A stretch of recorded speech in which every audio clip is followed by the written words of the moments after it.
সুপ্রিয় দর্শক, আবারও স্বাগত গণতন্ত্র এখন অনুষ্ঠানে। সঙ্গে থাকার জন্য ধন্যবাদ জানাচ্ছি।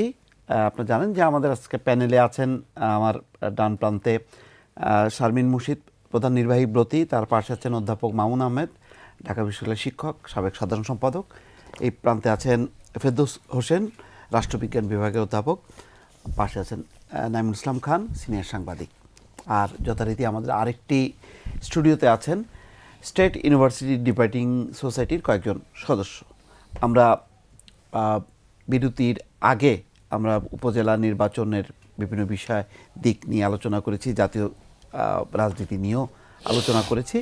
আমরা দ্বিতীয় পর্যায়ে প্রথমেই আমরা কয়েকটি SMS পড়ে নিয়ে তারপরে আমরা স্টুডিওতে যাব শিক্ষার্থীদের একটু সুযোগ দেওয়ার জন্য। সর্বশেষ শিক্ষার্থী যে প্রশ্ন করেছেন তাকে আবারও সুযোগ দেবো তার প্রশ্নটি ভালোভাবে শোনার জন্য। কয়েকটি SMS খুব দ্রুত আমি পড়ছি।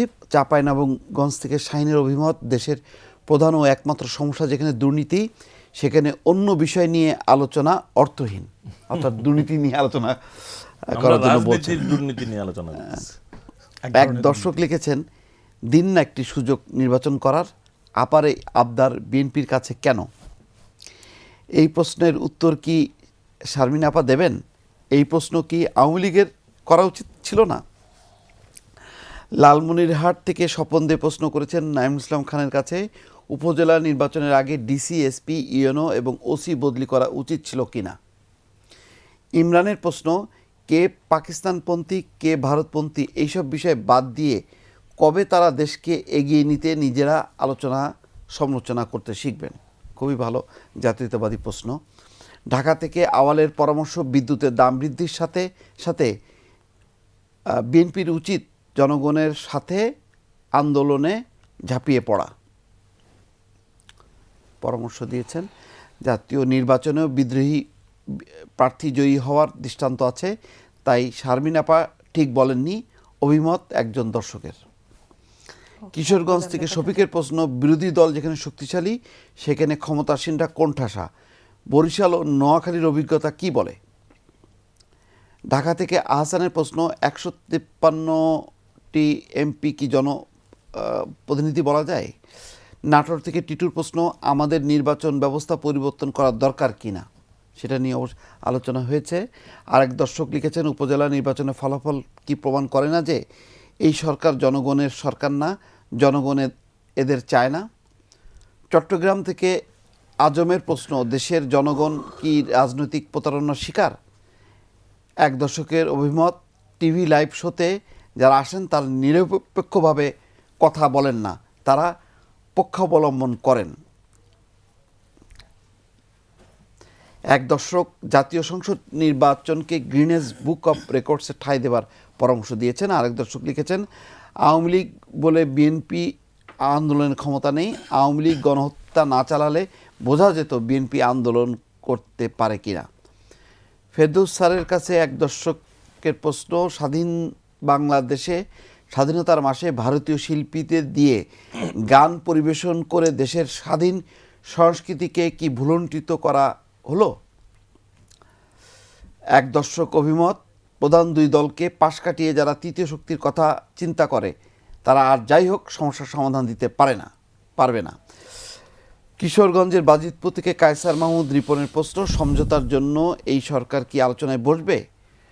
ওনাদের কথাবার্তায় কি গণতন্ত্রের নমুনা আছে?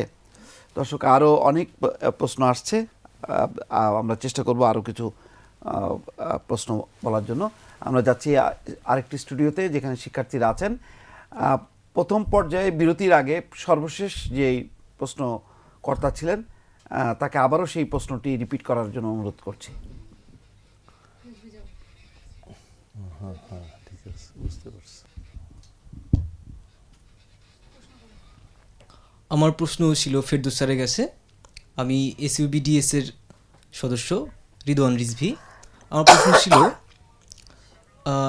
উপজেলা নির্বাচনে আওয়ামী লীগের পরাজয়ের কারণ হিসেবে দলীয় কোন্দল কতটুকু দায়ী, আর এই দলীয় কোন্দলের কারণে ভবিষ্যতে আওয়ামী লীগের রাজনীতিতে কোনো প্রভাব পড়বে কিনা কিংবা বড় কোনো ধরনের বিপর্যয় আসবে কিনা আওয়ামী লীগের রাজনীতিতে? ধন্যবাদ স্যার। জি না, এখানে যে আওয়ামী লীগ পরাজিত হয়েছে বিষয়টা কিভাবে আমরা দেখব, দলীয় কারণ এখনো কোন্দলের তো কারণে নির্বাচন কিনা? জি। সবগুলো ফেজে শেষ হয়নি, জি। এক। আর 2 নাম্বার, আমরা পরাজয়ের ট্রেন্ডটা দেখেছিলাম কিন্তু ফার্স্ট ফেজে, সেটা ঠেকানোর জন্য আওয়ামী লীগ তো নানা কলা কৌশলের আশ্রয় নিচ্ছে। এখন যেটা দেখলাম যে তারা এখন কৌশল নিচ্ছে যে কেন্দ্র দখল না করে কিভাবে নির্বাচনের ফলাফল অনুকূলে আনা যায়। বিভিন্ন পত্রিকায় এ ধরনের প্রতিবেদন ছাপা হয়েছে, আমি যে একটা পড়েছি আর কি। তা এখনও আমার মনে হয় যে চূড়ান্তভাবে বলার সময় আসে নাই এই নির্বাচন কিভাবে হবে, তার ফলাফল কি হবে। তবে আমি যেটা এখনো পর্যন্ত লক্ষ্য করছি যে ট্রেন্ড বিএনপির অনুকূলে কিছুটা হলেও আওয়ামী লীগের প্রতিকূলে।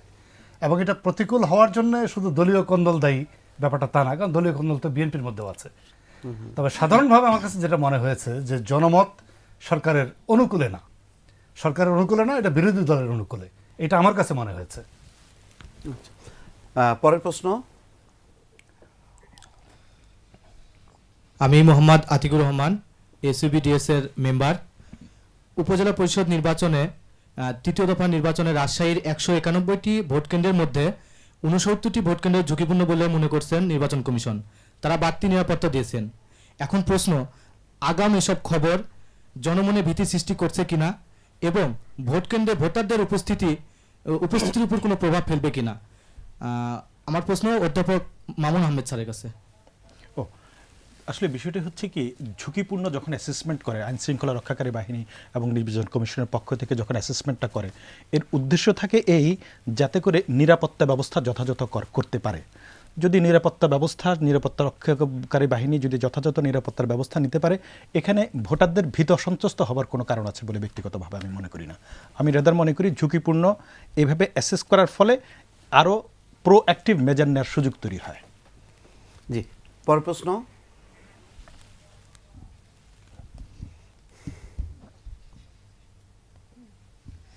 আমি রফিকুল ইসলাম, এসইউবিডিএস এর সদস্য।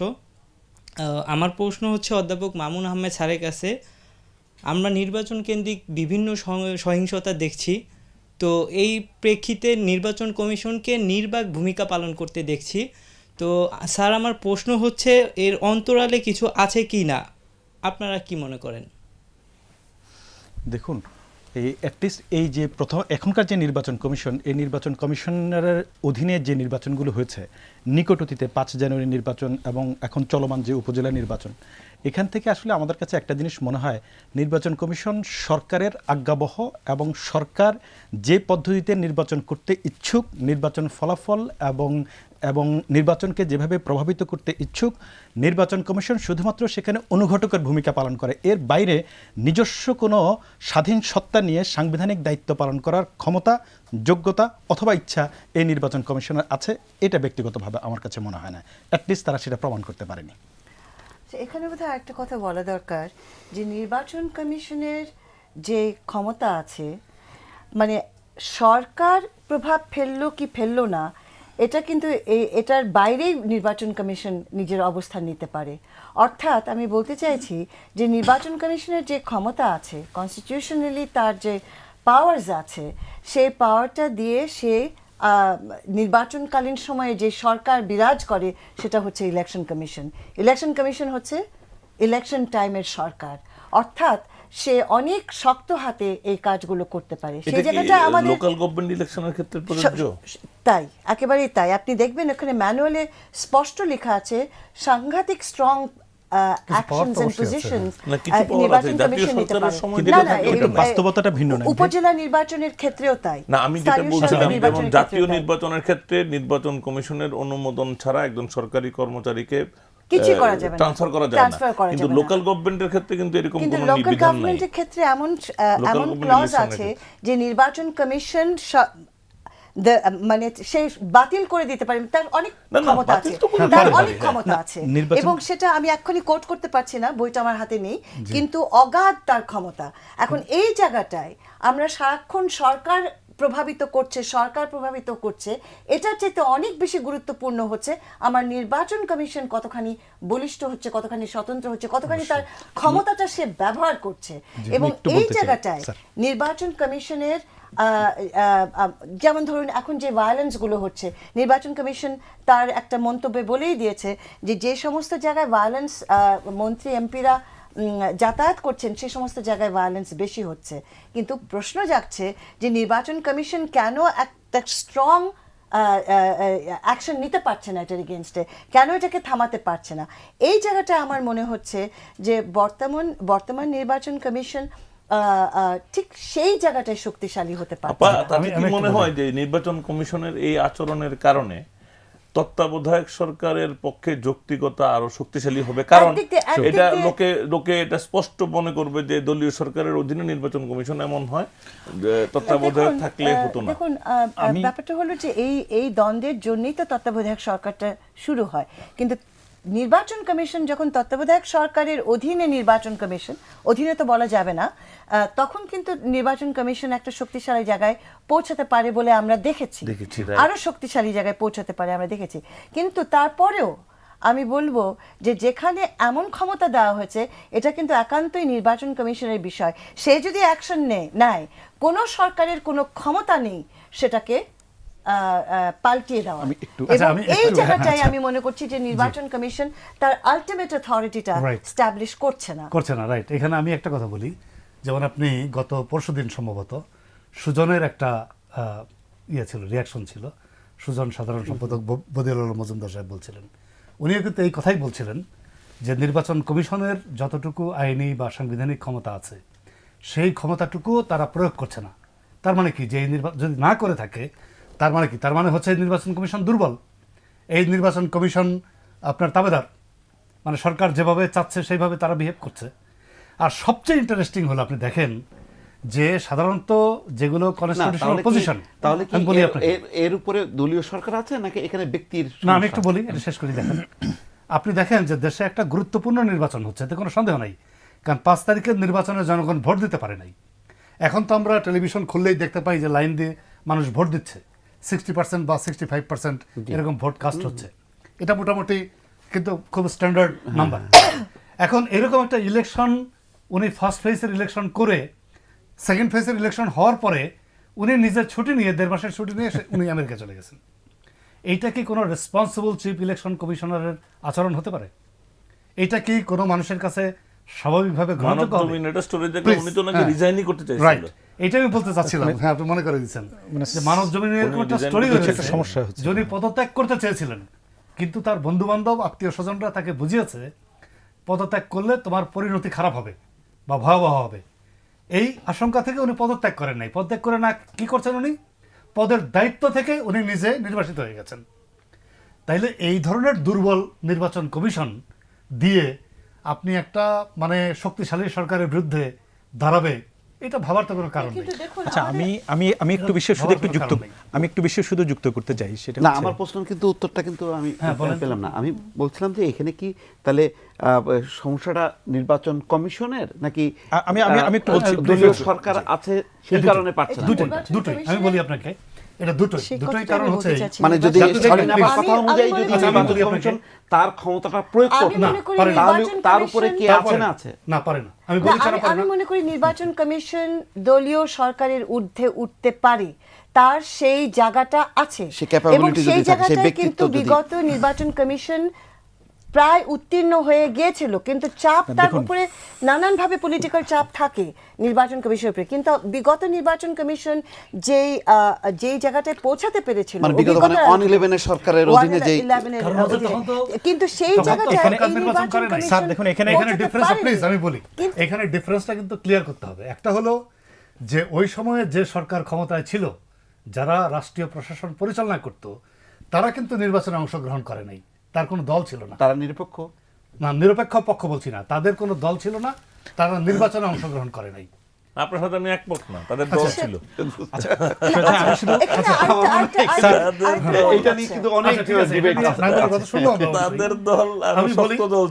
আমি বলি আপনাকে, কিন্তু এখন আপনি দেখেন যে এই ইলেকশন কমিশন ইলেকশন করে কাকে দিয়ে? ইলেকশনে যে রিটার্নিং অফিসার হয় জাতীয় নির্বাচনে এবং উপজেলা নির্বাচনে যারা রিটার্নিং অফিসার হচ্ছে কারা? ADC general returning officer, assistant returning officer কারা? ইউএনও। এখন ইউএনও আপনার এডিসি, তার উপরে সুপারভিশনের দায়িত্ব থাকে ডিসি সাহেবের উপর, এবং ল এনফোর্সিং এজেন্সির জেলা লেভেলে থাকেন এসপি, থানায় ওসি, সাথে আবার র্যাব, কোনোটা কন্ট্রোল করে হোম মিনিস্ট্রি, আর সেনাবাহিনীকে কন্ট্রোল করে তো আপনি জানেন ডিফেন্স মিনিস্টার তো প্রাইম মিনিস্টার হারসেলফ। সো এই ধরনের একটা স্টেটের কাঠামোর মধ্যে নির্বাচন কমিশন কিভাবে তার স্বাধীন ভূমিকা কতটুকু পালন করতে পারবে, এটা তো একটা বিগ কোশ্চেন। ফিরোজ ভাই, জি। আসলে এই ফেরদৌস স্যার অনেকটুকুই না, আপনি বলেছেন। উত্তর দেন, আমি উত্তর দেন। শুধু- আমার কাছে মনে না, হচ্ছে যে আমি- এই জায়গাটা আমি- যদি ধরেন আমি বলছি আপনাকে। শামসুল হুদা থাকতেন, এই জায়গাটা যদি ব্রিগেডিয়ার Yes, আমি সেটা তাহলে আমরা সরকার কি আওয়ামী দেখতে লীগ। পেতাম? আমি সেটা আপনাকে বলছি। কিন্তু দেখুন, সরকারের আওয়ামী লীগ, সরকার আওয়ামী লীগ। না, তাহলে দেখুন, আমরা কি চিত্র তাহলে পেতাম? কিছুই হতো না, এরকম নির্বাচন এরকমই হতো। দেখুন, নির্বাচন কমিশনের ক্ষমতা আছে, সংবিধান তাকে যথেষ্ট ক্ষমতা দিয়েছে, কিন্তু বাস্তবতা হচ্ছে এই যে এই তাকে এই যদি ক্ষমতা প্রয়োগ করতে হয় তাহলে সরকারি মেশিনারি কিন্তু সহযোগিতা নিতে হয়, যেটা ফেরদৌস স্যার একটু আগে বললেন। এখন নির্বাচন কমিশন এই সহযোগিতাটা কতটুকু গ্রহণ করতে পারবে সেটা হচ্ছে নির্বাচন কমিশনের সাংবিধানিক ক্ষমতার বাইরেও কে নির্বাচন কমিশনটা পরিচালনা করছে, দ্যাট ইজ অলসো ইম্পর্টেন্ট। কারণ আপনি আগের নির্বাচন, যেমন হুদা সাহেবের যে নির্বাচন কমিশন ছিল, সেই নির্বাচন কমিশন সেই প্রভাবটা বিস্তার করতে পেরেছিল, কিন্তু এই নির্বাচন কমিশন লক্ষ্য করা গেল তারা নির্বাচন করতে সেই ক্ষমতাটা প্রয়োগ করতে ইচ্ছুকই না, তারা বরঞ্চ নিজেদেরকে দুর্বল করতে অনেক বেশি উৎসাহী। আমি একটা কথা বলি, হুদা সাহেবের নির্বাচন কমিশনকে অনেক প্রশংসা করা হয়, কিন্তু ওনার চাইতে গর্হিত কাজ এই নির্বাচন কমিশনার করে না, এটা লিখে রাখেন আপনি। ওনার না, নাইম ভাই, হুদা আপনার সাহেবের সাথে- চাইতে গর্হিত কাজ। আপনার সাথে এগ্রি করতে পারলাম না, আমি নাইম ভাই। ব্যাখ্যা মানে বিএনপি কে উনি চিনেই না, মনে নাই 111 এর সময় হুদা সাহেব নাকি বিএনপির চেয়ারম্যানকে চিনে না, না, সেটা মনে ছিল, নাই সেই আপনাদের? পার্টটা ছিল। আচ্ছা। মানে এটা মারাত্মক, এর চেয়ে জঘন্য কোনো ঘটনা এই এই করে নাই। কিন্তু আমি একমত যে সরকারটা ইম্পর্টেন্ট, এই জন্য এখন বলছি আপনি কোন বিষয়ের উপরে 2008 গুরুত্বটা সালের দেবেন? নির্বাচনটা যদি আওয়ামী লীগ সরকারের অধীনে হতো, এটা আমি আমার তত্ত্ব বলছি, তাহলে বিএনপি কমপক্ষে 90টা সিট পাইতো। যেহেতু এটা তত্ত্বাবধায়কের অধীনে, এই জন্য তারা 30টা মাত্র পেয়েছে। না, এখানে এটাও আমি অন রেকর্ডই বলতে আরেকটা পারি। পয়েন্ট আমি এখানে একটু আনতে চাই। তো আমাদের নির্বাচন কমিশনকে সমালোচনা করাটাও কিন্তু একটা ফ্যাশন আমাদের রাজনৈতিক দলগুলোর।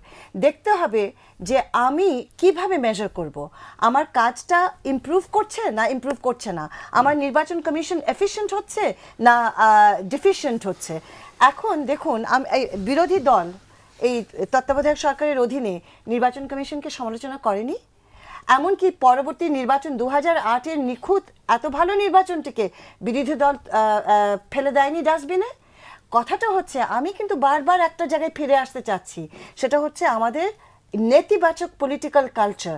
এই যে যেই নির্বাচন কমিশন, ঠিক আছে, কেউ আমরা পারফেক্ট না, তার মধ্যেও যে নির্বাচন কমিশন এতগুলো ভালো কাজ করলো, সেই নির্বাচন কমিশন দায়িত্বে থাকাকালীন আমার মনে হয় না আমি খুব বেশি প্রশংসা শুনেছি বিরোধী দলের। কিন্তু সেই নির্বাচন কমিশনটা যখন চলে গিয়ে নতুন নির্বাচন কমিশনটা হলো, সেটা তাদের অভিজ্ঞতা কম, তাদের অনেক প্রতিকূল অবস্থায় আছে, ধরে নিলাম তাদের দক্ষতাও কম, তখন তো তাদেরকে গ্রহণ করার কোনো প্রশ্নই আসে না। অর্থাৎ আমার মনে হয় রাজনৈতিক দলগুলোর তাদের অত্যন্ত নেতিবাচক দলীয় মানসিকতা থেকে সব কিছু বিবেচনা করার জায়গা থেকে সরে আসতে হবে। কিছু জায়গায় আসতে হবে, সেটা জাতীয় পর্যায়ের রাজনীতি, দলীয় পর্যায়ের রাজনীতি নয়। এবং সেই জায়গাটায় যদি আমরা আসতে পারতাম, তাহলে আমরা কিন্তু স্পেডকে স্পেড বলতাম এবং আমরা সত্যকে আরেকটু বেশি জোরালো ভাবে উপস্থিত আচ্ছা, আমি করতে একটু বলি, পারতাম। দেখেন। এখানে কিন্তু আমাদের আমি একটা একটু- ভাববার বিষয়। আমি আপনাকে বলি, সমালোচনা শোনেন। করবো না, একজন ঠিক আছে? ছেড়ে দিতে পারি। একজন, জি, সর্বশেষ একজন আছেন স্টেট ইউনিভার্সিটির। জি, প্রশ্ন।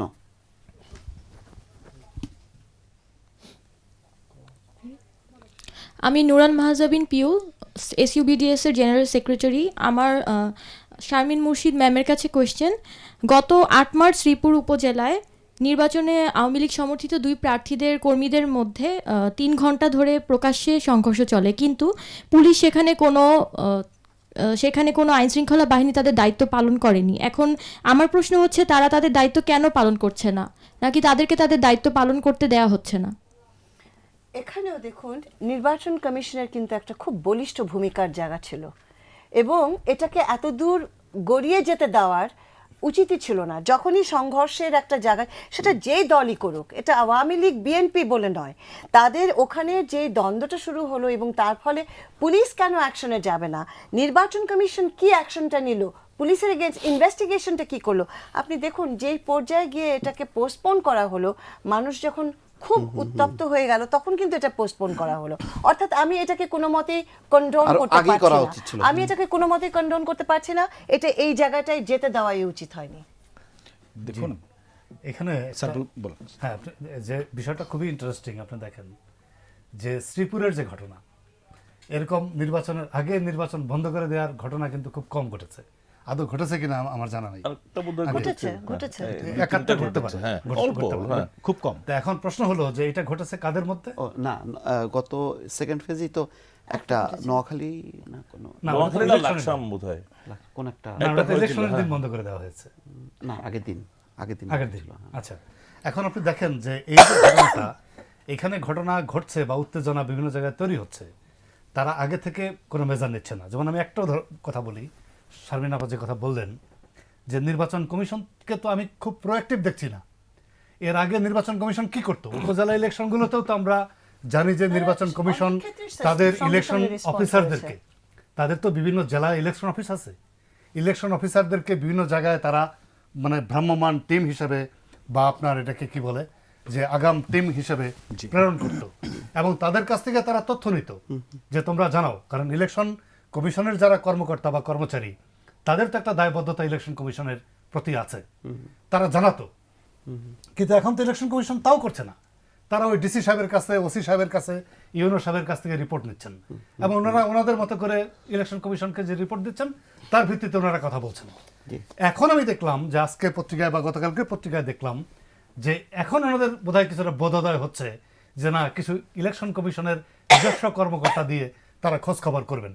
কেন ওনারা এর আগের দুইটা ফেসে গিয়ে এটা বুঝতে পারেন নাই আচ্ছা, যে ইলেকশনে এই ধরনের ঘটনা ঘটে? তাহলে ওনারা এই ধরনের মেজার নেন নাই কেন? প্রিভেন্টিভ মেজার যদি না নেওয়া হয়, আপনি শুধুমাত্র একটা ঘটনা ঘটবে এরপর আপনি কিউরেটিভ মেজার নেবেন, এটা তো কোনো বুদ্ধিমানের কাজ না। আপনাকে দুই ধরনের মেজার নিতে হবে। একটা হচ্ছে ঘটনা যাতে না ঘটতে পারে, এই কারণে আপনাকে প্রিভেন্টিভ মেজার নিতে হবে। তারপরে হচ্ছে যে ঘটনা ঘটলে সেই ক্ষেত্রে আপনি যারা ঘটিয়েছে তার বিরুদ্ধে আপনি অ্যাকশনে যাবেন। ব্যবস্থা নিতে হবে। জি, কিন্তু আপনি কোনো প্রিভেন্টিভ মেজার ভাই। নিচ্ছেন না, এটা কি ধরনের আচরণ? না, বুঝতে পারছেন? যে কথা বলছিলাম, এবারে নির্বাচনে আমাদের দেখেন চিটং সিটি কর্পোরেশন নির্বাচন, তারপর নারায়ণগঞ্জ সিটি কর্পোরেশন নির্বাচন থেকে আমাদের একটা অভিজ্ঞতা আছে। সেটা হচ্ছে নির্বাচন কমিশনের কর্মকর্তা যারা, তারা যখন তাদের সুপারভিশনে, সরাসরি সুপারভিশনে যখন নির্বাচনগুলো হয়, অপেক্ষাকৃত আচরণবিধি লঙ্ঘন করার প্রবণতা তখন কিন্তু কম থাকে। এটা কিন্তু আমাদের চিটং সিটি কর্পোরেশন নির্বাচন, নারায়ণগঞ্জের নির্বাচন, এই নির্বাচন থেকে এসছে। কিন্তু এবার যেটা হয়েছে, স্থানীয় সরকার নির্বাচনের সম্পূর্ণটাই নির্ভর করা হয়েছে নির্বাচন কমিশনের কর্মকর্তাদের উপর নয়, নির্ভর করা হচ্ছে আপনার স্থানীয় প্রশাসনিক কর্মকর্তাদের মধ্যে। একটা জিনিস লক্ষ্য করুন, সেটা হচ্ছে প্রশাসন, স্থানীয় পর্যায়ে প্রশাসনিক কর্মকর্তারা সবসময় ক্ষমতাসীন রাজনৈতিক দলের সাথে তাদের এক ধরনের সক্ষতার সম্পর্ক আগে বলারই থেকেই অপেক্ষা থাকে। রাখে না, জি। তাদের মধ্য দিয়ে নির্বাচনকে প্রভাবিত করার এক ধরনের প্রবণতা থাকে। শ্রীপুর নির্বাচনে একটা জিনিস লক্ষ্য করুন, এখানে ঘটনা কিন্তু সূত্রপাতের প্রধান যেটা সূত্রপাত হয়েছে সেটা হচ্ছে র্যাব যেটা করেছে সেটা হচ্ছে একজন প্রার্থীকে তুলে নিয়ে এসেছিল। র্যাবের বক্তব্য হচ্ছে আমরা তাকে বিরিয়ানি খাওয়ার জন্য তাকে দাওয়াত করেছি। হ্যাঁ, র্যাবের কাজ তো বিরিয়ানি খাওয়ার জন্য দাওয়াত করা নয়। এবং এর আগে র্যাবের এই কারণে এই যে এইবারই করেছে তা কিন্তু নয়, এর আগে আপনি লক্ষ্য করুন জাতীয় নির্বাচনের সময় এরশাদ সাহেবকে ওনারা সিএমএইচে ভর্তি করানোর জন্য নিয়ে গিয়েছিলেন। এই ধরনের কাজ আইনশৃঙ্খলা রক্ষাকারী বাহিনী, প্রশাসনের সাথে জড়িত ব্যক্তিদেরকে দিয়ে নির্বাচনকালীন সময়ে নির্বাচন প্রভাবিত হতে পারে। এই ধরনের ঘটনা যখন ঘটে তখন যৌক্তিক কারণ আছে, আমাদের সন্দেহ করবার যথেষ্ট কারণ আছে যে প্রশাসন, সরকার প্রশাসনকে ব্যবহার করে নির্বাচনকে প্রভাবিত করে নিজের পক্ষে নেওয়ার জন্য এই কাজগুলো করছে। আমি একটা একটু একটু রয়ে গেছে thanks নাকি দিতে কেউ? চাই। ও আচ্ছা, thanks। দর্শক, আমাদের আরেকটি স্টুডিওতে ছিলেন স্টেট ইউনিভার্সিটি ডিবেটিং সোসাইটির শিক্ষার্থীরা। অনেক রাত পর্যন্ত তারা আমাদের সঙ্গে ছিলেন। তাদেরকে অনুষ্ঠানের পক্ষ থেকে ধন্যবাদ জানাচ্ছি। আশা করি ভবিষ্যতে তারা আবারও যুক্ত হবেন এবং ভালো ভালো প্রশ্ন নিয়ে উপস্থিত হবেন। জি নাইম ভাই। হ্যাঁ, আমি যেটা বলছিলাম যে আমাদের এখানে ওই যে নির্বাচন কমিশনের প্রশ্নে আমি কিন্তু শারমিন মুর্শিদ আপার সাথে সম্পূর্ণ একমত। আমরা আসলে আমাদের আকাঙ্ক্ষা বা এটা প্রয়োজনটাই তাই যে নির্বাচন কমিশন নিজেকে অ্যাসার্ট করবে এবং সংবিধান তাদেরকে যথেষ্ট শক্তি ক্ষমতা দিয়েছে। এখন সেই ব্যক্তিত্ব আমরা দেখছি না, সেই ইন্টিগ্রিটি, সেই উদ্যম, সেই প্রাণ চাঞ্চল্য নির্বাচন কমিশনে আমরা দেখছি না। সেই হতাশার সাথে আমি সম্পূর্ণ একমত এবং এই আকাঙ্ক্ষার সাথেও একমত। কিন্তু আমি এটার সাথে সম্পূর্ণ দ্বিমত যে তত্ত্বাবধায়ক সরকারের আমলের নির্বাচন কমিশন হুদা সাহেবের নেতৃত্বে এটা আইডিয়াল ছিল, মোটেই না। আমি আসছি আপা, আমি শব্দ অনেকগুলি বলবো। আইডিয়াল ছিল না, ফেয়ার ছিল না, ইফিশিয়েন্ট ছিল না, কিচ্ছু ছিল না। কারণ এটা বুঝতে হবে নাইম ভাই, প্রথমত relatively তাদের better সময়ে কিছু Absolutely. রিফর্মস হয়েছে, আমরা সবসময়- এই রিফর্মসগুলির আমি বলি এই রিফর্মসগুলি একটাও তাদের জেনারেটেড না, এইগুলি সবই নাইম তাদেরকে ভাই, আপনাকে পাঠানো। একটু সাপ্লিমেন্ট করি। Please. তত্ত্বাবধায়ক সরকারের সময়ও তার অধীনেও যে নির্বাচন কমিশন দুর্বল হয় তার প্রমাণ কিন্তু ছিল। কিন্তু আপনার মনে আছে যে যখন কি ইয়াজউদ্দিন প্রেসিডেন্ট ছিলেন তখন তত্ত্বাবধায়ক সরকারের সময় যে ইয়ে ছিলেন বিচারপতি হাসান বিচারপতি এম এ আজিজ। আজিজ না, আজিজ সাহেব কিন্তু আজিজ সাহেব- তখনই ছিলেন না, আজিজ সাহেব আগে আজিজ- থেকে আজিজ- ছিলেন। আগে ঠিক আগে এবং বলতে তারপরে পরে বাদ গেলেন উনি। বাদ যাওয়ার পরেও যিনি ছিলেন তারও কিন্তু সেই দুর্বল না একটা না অবস্থা আমি আমরা আমি দেখেছি। যেটা বলছি যে আজিজ সাহেব বাদ যাওয়ার পর তো 111 এর শামসুল কারণে সাহেব এসেছেন। আমি না একটা না কথা বলি তা 111 ভারপ্রাপ্ত হিসাবে যে ছিলেন ওই ইন বিটুইন ছিল না না একটা। না আমি যেটা প্লিজ আমি যেটা বলছি অন্য কথা পুরোটাই কিন্তু। বাতিল হয়ে গেল। আমি ব্যক্তি শামসুল হুদাকে কিন্তু ব্যক্তিগতভাবে পছন্দ করি, ব্রিগেডিয়ার সাখাওয়াত কিন্তু আমাদের সেটা তো ফ্রেন্ড, অন্য বিষয়। সেটা অন্য, কিন্তু আমি বলছি ওই নির্বাচন কমিশনের কোনো কন্ট্রিবিউশন নাই স্পেশাল, স্বাভাবিক দায়িত্ব পালন করেছে। আমরা একটা অনবদ্য ছবিযুক্ত ভোটার লিস্ট পেয়েছি, it has got nothing to do with নির্বাচন কমিশন, এটা তখন সরকারের উদ্যোগ। আমরা একটা রিফর্মস পেয়েছি, nothing to do with them. এই রিফর্ম পুরোটাই সিভিল সোসাইটির প্রপোজাল, তত্ত্বাবধায়ক সরকারের মাধ্যমে সেখানে পাঠানো হয়েছে, তারা এটা লোক দেখানো অ্যাডপ্ট করেছে। সুতরাং আপনি ফান্ডামেন্টাল কন্ট্রিবিউশন, দাপ্তরিকভাবে কন্ট্রিবিউশনগুলি অ্যাজ ইফ তাদের, কিন্তু আপনি যদি এটার ভেতরে যান মানে এটা কি- চেতনাগত দিক থেকে না। চেতনা না, চেতনা উদ্যোগ নাইম কিছুতেই ভাই, এটা নাইম তাদের ভাই, কাজ না। নির্বাচন কমিশনের উপরে অনেক কিছু নির্ভর করে। আপনি লক্ষ্য করুন না, ভোটার তালিকাটা তাদের উপর কিচ্ছু নির্ভর করে না। এক দল থেকে অন্য দল পরিবর্তন করার পর 3 বছরের আরপিওতে যে একটা না, এটা তো আমি বিধান বলছি, এটা ছিল, তো আপনি ওনারা লক্ষ্য করে করুন। নাই। এর আগে এগুলি তো নির্বাচন বাইরে কমিশন থেকে যেটা দেওয়া। সেটাকে তারা কিন্তু সেটা রেখেছিল, না, না। কিন্তু বর্তমান নির্বাচন কমিশন কিন্তু তারা বাতিল করেছে। না, আমি আবারও বলি এটা তারাও রাখতো না, তার তাদের মানে হচ্ছে- উপরে এগুলি তো চাপানো হয়েছে, কিন্তু তাদের এদের সাধ্য ছিল না এগুলি পরে তো আনা। সেটা গ্রহণ করা যায়। আমি আবারও বলি ওই রিফর্মস গুলি তো ওনারা করেন নাই, এটা ওনাদের মস্তিষ্কজাত নয়, এটা বাইরে থেকে একটা প্যাকেজ গেছে, এই প্যাকেজ তারা অ্যাডপ্ট করেছে।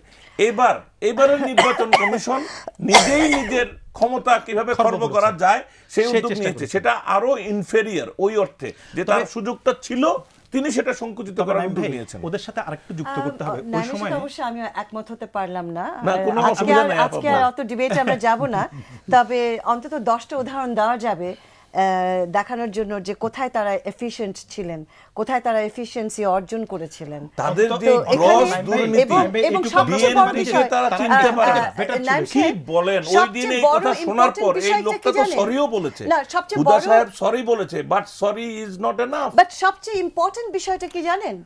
The public perception of the election commission.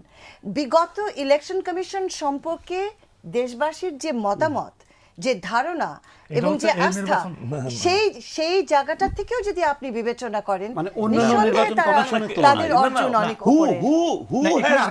Who has done a perception survey? I have never heard of a perception. Survey হয়তো আমরা এখন করিনি। আমি না নাইম ভাই, একটা জিনিস পারসেপশন না, একটা সার্ভে জিনিস হচ্ছে কি, না করে আমরা যেভাবে বলি ওই এটা ওই পারসেপশন। নির্বাচন পত্রিকা- কমিশন দায়িত্ব শেষ করার সময় কিছু রিকমেন্ডেশনস রেখেছিল, যে রিকমেন্ডেশনের উপর ভিত্তি করে নতুন কিছু আইনগত পরিবর্তন হওয়ার কথা ছিল। নাইম ভাই, সেগুলো যদি হতো, সেগুলো যদি কমপ্লিট হতে পারতো, তাহলে আমরা আরো শক্তিশালী সেটা একটা নির্বাচন এই কমিশন জায়গাটাও পেতাম। আপনি মেনশন করাতে হ্যাঁ। আমি খুবই আনন্দিত হইলাম। আমি দেখুন- নির্বাচন কমিশনের সাথে অত্যন্ত ঘনিষ্ঠভাবে চলাফেরা করেছি ওনার শেষ দিনগুলিতেও। আমি ওনার সাথে অনেক আলোচনা করেছি। এখন আপনারা খুব জনপ্রিয়, এখানে কোনো লিগ্যাল স্কোপ আছে কিনা আপনাদেরকে আরেকবার রাখার, ওই যে কোনো ব্যবস্থা নাই। আমাদের সাংবিধানিক ব্যবস্থাটাই এমন যেটা সেকেন্ড টার্ম হয় না, সুতরাং আমাদেরকে বিদায় নিতে হবে।